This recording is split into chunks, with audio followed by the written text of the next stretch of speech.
జూబ్లీహిల్స్ ఉప ఎన్నికకు countdown start అయిపోయింది. ఎస్, మీరు విన్నది నిజమే. నవంబర్లో ఎలక్షన్స్ అయితే జరగబోతున్నట్లుగా తెలుస్తోంది జూబ్లీహిల్స్ బైపోల్ పైన. ఎస్, దీనికి సంబంధించి అక్టోబర్లో స్టేట్ ఎలక్షన్ కమిషన్ కూడా ఒక నోటిఫికేషన్ విడుదలయ్యే అవకాశం ఉంది. మరొక వైపు సెంట్రల్ ఎలక్షన్ కమిషన్ కూడా దీనిపై ఒక తర్జన పడుతున్నట్లుగా తెలుస్తోంది. ఎందుకంటే బీహార్ ఎన్నికలతో పాటే ఈ జూబ్లీహిల్స్ బైపోల్ కూడా నిర్వహించేలాగా ఒక ప్రణాళికతో ఉన్నట్లుగా తెలుస్తోంది. సో దీనికి సంబంధించినటువంటి ఒక కీలక అప్డేట్ అయితే మీకు వివరించే ప్రయత్నం చేస్తాను. జూబ్లీహిల్స్ ఉప ఎన్నికకు countdown start. November Jubilee Hills ఉప ఎన్నిక జరిగే ఛాన్స్. అక్టోబర్ మొదటి వారంలో నోటిఫికేషన్. జూబ్లీహిల్స్ ఉప ఎన్నికకు ఎస్ఎస్ఆర్ షెడ్యూల్ విడుదల. సెప్టెంబర్ 2 నుంచి సెప్టెంబర్ 17 వరకు ఎస్ఎస్ఆర్ నిర్వహణ. సెప్టెంబర్ 30న ఫైనల్ ఓటర్ లిస్ట్ ప్రకటన. జూబ్లీహిల్స్ నియోజకవర్గంలో 3,92,403 మంది ఓటర్లు. కాంగ్రెస్, బీఆర్ఎస్, బీజేపీలకు జీవన్మరణ పోరిది. సిట్టింగ్ స్థానాన్ని నిలబెట్టుకోవాలని బీఆర్ఎస్ పట్టుదల. కంటోన్మెంట్ సీన్ జూబ్లీహిల్స్లో రిపీట్ చేయాలని కాంగ్రెస్ అయితే స్కెచ్ వేస్తోంది. జూబ్లీహిల్స్ ఉప ఎన్నికకు ఏర్పాట్లన్నీ మొదలైపోయాయి. అధికారుల అంచనా ప్రకారం బీహార్ ఎన్నికలతో పాటు ఈ ఉప ఎన్నిక జరగబోతోంది. అక్టోబర్ మొదటి వారంలో నోటిఫికేషన్ విడుదలై నవంబర్లో ప్రక్రియ ముగియబోతోంది. అందుకు తగ్గట్లుగా కేంద్ర ఎన్నికల సంఘం విడుదల చేసినటువంటి ప్రత్యేక ఓటరు సవరణ కార్యక్రమం షెడ్యూల్ను వివరించేందుకు హైదరాబాద్ జిల్లా ఎన్నికల అధికారి అలాగే బల్దియా కమిషనర్ కర్ణన్ రాజకీయ పార్టీల సమావేశం నిర్వహించారు. జూబ్లీహిల్స్ నియోజకవర్గం పరిధిలో 3,92,403 మంది ఓటర్లకు గాను 132 ప్రాంతాల్లో 329 పోలింగ్ కేంద్రాలను ఏర్పాటు చేశారు. వీటిలో 329 మంది బూత్ స్థాయి అధికారులను ఎన్నికల సంఘం నియమించింది. వీరిలో అంగన్వాడీ టీచర్లు 67, జీహెచ్ఎంసీ ఉద్యోగులు 74, ఇతర ప్రభుత్వ శాఖలకు చెందినటువంటి 188 మంది ఉద్యోగులైతే ఉన్నారు. ఆగస్టు 28న పోలింగ్ కేంద్రాల హేతుబద్ధీకరణ జరగబోతోంది. సెప్టెంబర్ 2న ముసాయిదా ఓటరు జాబితాను జీహెచ్ఎంసీ ప్రకటిస్తోంది. ఆ రోజు నుంచి సెప్టెంబర్ 17 వరకు ఓటర్ నమోదు, తొలగింపు, ఓటరు జాబితాపై ఫిర్యాదులు, అభ్యంతరాలను స్వీకరిస్తారు. వాటన్నింటినీ సెప్టెంబర్ 25 నాటికి పరిశీలించి తుది జాబితాను సెప్టెంబర్ 30న ప్రకటిస్తారని కూడా తెలుస్తోంది. ఈ నెల 28 లోపు పోలింగ్ కేంద్రాల హేతుబద్ధీకరణ పూర్తి చేయబోతోంది ఎన్నికల సంఘం. జూబ్లీహిల్స్ నియోజకవర్గ పరిధిలో జూలై 1వ తేదీ నాటికి 18 సంవత్సరాలు నిండిన వారు ఓటర్గా పేరు నమోదు చేసుకోవాలని కూడా సూచిస్తోంది. సమరీ రివిజన్ ప్రక్రియకు సహకరించాలని పార్టీల ప్రతినిధులను ఆయన విజ్ఞాపించడం కూడా జరిగింది. 2025 జనవరి 6 నుంచి ఆగస్టు 19 వరకు 19,215 ఓటర్ నమోదు తొలగింపునకు దరఖాస్తులు రాగా 14,810 ఆమోదించామని, 3,554 అప్లికేషన్స్ తిరస్కరించామని, 851 అప్లికేషన్స్ పెండింగ్లు ఉంచినట్లుగా చెప్పుకొచ్చారు ఎన్నికల సంఘం అధికారులు.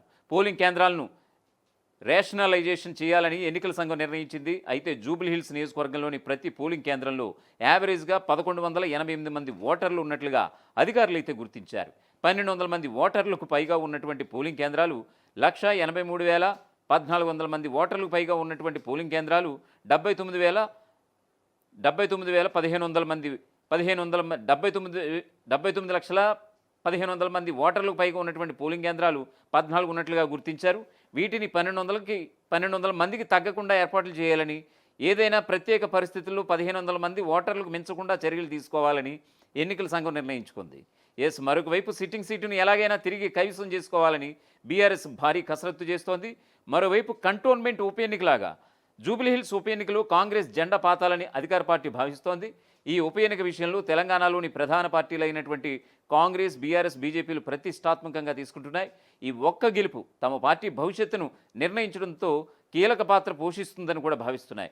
పార్టీలతో పాటు పార్టీ కీలక నేతలు ఈ గెలుపును తమ సత్తా చాటేందుకు ముఖ్యమైనదిగా అంచనా వేస్తున్నాయి ఆయా పార్టీలు. అయితే ఈ 3 పార్టీలకు జూబ్లీహిల్స్ ఉప ఎన్నిక ఒక జీవన్మరణ సమస్యగా ఉండబోతుందని రాజకీయ విశ్లేషకులు కూడా చెబుతున్నారు.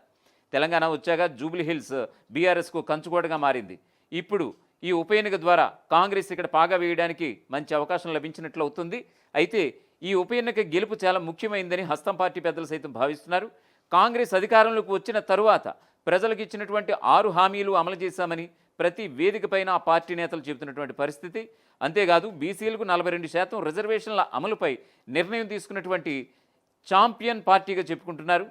ఈ క్రమంలో ప్రజలు తమ వైపై ఉన్నారన్న సంకేతం ఇచ్చేందుకు జూబ్లీహిల్స్ ఉప ఎన్నిక కాంగ్రెస్ పార్టీకి చాలా అవసరం అన్నట్లుగా రాజకీయ విశ్లేషకులు సైతం చర్చలు మొదలు పెడుతున్నటువంటి సందర్భం. కేవలం పార్టీ విషయంలోనే కాకుండా సీఎంగా రేవంత్ రెడ్డి పాలనకు కూడా జూబ్లీహిల్స్ ఉప ఎన్నిక ఫలితం ప్రజలు వేసే మార్కులుగా చెప్పుకోవచ్చు. అంతేకాదు ఈ నియోజకవర్గ గెలుపు ద్వారా రేవంత్ రెడ్డికి పార్టీలోనూ పట్టు పెరగబోతోంది. ఇప్పటికే కాంగ్రెస్లో కొందరు సీనియర్లు రేవంత్ రెడ్డికి వ్యతిరేకంగా గలం విప్పుతున్నటువంటి ఘటనలు చాలా ఉన్నాయి. ఈ గెలుపు ద్వారా వారి నోళ్లు మూయించే అవకాశం రేవంత్ రెడ్డికి దక్కబోతుందన్నమాట. ఒకవేళ ఓడిపోతే మాత్రం వ్యతిరేక శక్తులు బలంగా రేవంత్ రెడ్డికి వ్యతిరేకంగా పావులు కదిపే అవకాశం కూడా లేకపోలేదు. అంతేకాదు హైకమాండ్ వద్ద రేవంత్ పలుకుబడి మరింత పెరిగే అవకాశం కూడా ఉంది. ఈ ఉప ఎన్నిక రానున్న జీహెచ్ఎంసీ ఎన్నికల్లో సాధించే ఫలితాలకు నిదర్శనమయ్యే అవకాశం ఉంది. ఈ కారణాలతోనే సీఎం రేవంత్ రెడ్డి జూబ్లీహిల్స్ ఉప ఎన్నిక గెలుపుపై దృష్టి సారించినట్లుగా తెలుస్తోంది. ఈ క్రమంలోనే వరద బాధిత ప్రాంతాలను కూడా సందర్శిస్తున్నారని కూడా చెబుతున్నారు చాలామంది. జూబ్లీహిల్స్ సిట్టింగ్ సీటును నిలబెట్టుకోవడం గులాబీ పార్టీకి అత్యంత కీలకమైనదిగా చెప్పవచ్చు. రాష్ట్రంలో బీఆర్ఎస్కు వ్యతిరేక ఫలితాలను ఓటర్లు కట్టబెట్టినా కూడా నగర ఓటర్ మాత్రం ఆ పార్టీపై నమ్మకం పెట్టుకుని ఎక్కువ స్థానాలను గులాబీ పార్టీ కట్టబెట్టారు. ఈ ఉప ఎన్నికల్లో అదే సత్తా చాటలేకపోతే బీఆర్ఎస్ పార్టీపై ప్రజలకు నమ్మకం పోయిందనే సంకేతాన్ని అయితే ఇస్తుంది. అందుకోసమే బీఆర్ఎస్ చీఫ్ కేసీఆర్ ఈ ఉప ఎన్నికల్లో గెలవడానికి తనదైన శైలిలో వ్యూహాలు రచిస్తున్నట్లుగా తెలంగాణ భవన్ వర్గాలు అయితే చెబుతున్నాయి. ఒకవైపు కాళేశ్వరంపై జస్టిస్ పీసీ ఘోష్ నివేదిక వెలువడింది. పార్టీలో ఎమ్మెల్సీ కల్వకుంట్ల కవిత వ్యతిరేక గళం వినిపిస్తున్నారు. ఇలాంటి ప్రతికూల పరిస్థితుల్లో బీఆర్ఎస్కు జూబ్లీహిల్స్ ఉప ఎన్నికల్లో గెలుపు చాలా ముఖ్యం. ఈ గెలుపు ద్వారా ప్రజల్లో తమ పట్ల నమ్మకం పోలేదని, కాళేశ్వరం నివేదికను ప్రజలు పట్టించుకోలేదని చెప్పుకునే అవకాశం గులాబీ పార్టీకి దక్కుతుంది. ఒకవేళ సీటు కోల్పోతే మాత్రం బీఆర్ఎస్ పార్టీకి రానున్న జీహెచ్ఎంసీ సహా స్థానిక సంస్థల ఎన్నికల్లో కూడా కష్టాలు తప్పవని కూడా అంటున్నారు. పార్టీలోనూ కేసీఆర్ నాయకత్వంపై నేతల్లో నమ్మకాలు సడిలిపోయే అవకాశం లేకపోలేదన్నది బలమైన వాదనగా వినిపిస్తోంది. అసలైన తొలి వెలుగు. ఫాలో వాట్సాప్ @తొలి వెలుగు అఫీషియల్.